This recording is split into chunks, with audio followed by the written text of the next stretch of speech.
आधे अधूरे रास्ते से आक्रोश। लोगों को धूल व ट्रैफिक जाम की समस्या का करना पड़ रहा है सामना। बेसा, नागपुर। नागरिकों की मुसीबत का कारण लोक निर्माण विभाग का सीमेंट रोड साबित हो रहा है। करीब 12 करोड़ की लागत से लोक निर्माण विभाग क्रमांक 1 सीमेंट रास्ते को बना रहा है, किंतु नियमों को ताक पर रखकर सीमेंट रास्ते की ऊंचाई बढ़ाने, ड्रेनेज सिस्टम नहीं बनाने की वजह से परिसर के नागरिक परेशान हो रहे हैं। नागरिकों को पिछले कई माह से धूल, ट्रैफिक जाम की दिक्कतों का सामना करना पड़ रहा है, लेकिन नागरिकों की परेशानी और नियमों को ताक पर रखकर पीडब्ल्यूडी के अधिकारी और ठेका एजेंसी रास्ते को मंद गति से बना रही हैं। पिछले 4 माह में करीब 3 मर्तबा रास्ते के मूल स्वरूप में बगैर कोई अनुमति के बदलाव किया गया। संतप्त नागरिकों ने पीडब्ल्यूडी के साथ ही मनपा के आला अधिकारियों को भी परेशानी बताई है। मनपा के अधीक्षक अभियंता से कई मर्तबा निर्देश देने के बाद भी लोक निर्माण विभाग अपने मनमर्जी कर रहा है। अब आधे अधूरे रास्ते को लेकर चुनाव के दौरान विरोध प्रदर्शन करने का मानस नागरिक जता रहे हैं। बारिश में झेलनी पड़ी परेशानी। लोक निर्माण विभाग के बजट से रास्ते के सीमेंटीकरण का काम प्रस्तावित था।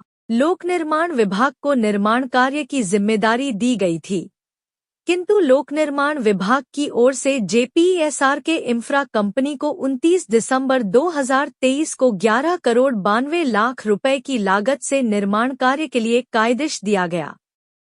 लोक निर्माण विभाग से ठेका एजेंसी को प्रस्तावित रास्ते के नीचे से गुजरने वाली पेयजल, ड्रेनेज और सीवेज लाइन को लेकर कोई भी जानकारी नहीं दी गई। मनपा के कार्यक्षेत्र में होने के बाद भी जरूरी नक्शे तक नहीं लिए गए। ऐसे में सीमेंट रास्ता सतह से करीब 1 फीट ऊंचा हो गया है।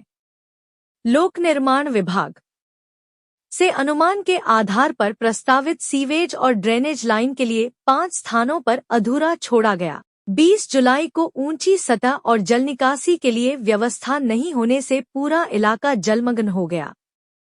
पूरे मामले में उप मुख्यमंत्री कार्यालय के दबाव के चलते सीमेंट रोड के निर्माण कार्य में पूरी तरह से बदलाव कर दिया गया है। इतना ही नहीं, इस रास्ते के अतिरिक्त कामों के लिए अलग से ठेका एजेंसी को निधि आवंटित करने का भी आश्वासन दिया गया है। आधा काम होने के बाद मनपा ने ली एनओसी। महानगर पालिका के हनुमान नगर जोन अंतर्गत मानेवाड़ा से बेसा क्षेत्र आता है। ऐसे में नियमों के तहत लोक निर्माण विभाग ने काम को आरंभ करने से पहले मनपा से अनापत्ति प्रमाण पत्र और स्ट्राम ड्रेन, सीवेज और पेयजल आपूर्ति लाइन का नक्शा लेना आवश्यक था, लेकिन बगैर कोई नक्शे और अनापत्ति प्रमाण पत्र के लोक निर्माण विभाग ने काम आरंभ कर दिया था।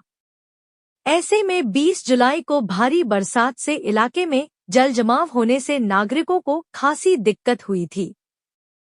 इस मामले को लेकर उप मुख्यमंत्री कार्यालय और मनपा से फटकार के बाद ठेका एजेंसी को मौखिक रूप से स्ट्राम ड्रेन लाइन का काम करने का निर्देश दिया गया। एक हिस्से का निर्माण कार्य पूरा होने के बाद 23 अक्टूबर को मनपा के हनुमान नगर जोन से स्ट्राम ड्रेन लाइन को जोड़ने के लिए अनापत्ति प्रमाण पत्र लिया गया है। इसी तरीके की और वीडियो देखने के लिए हमारे चैनल IB न्यूज़ को लाइक करें, कमेंट करें, सब्सक्राइब करें और शेयर करें।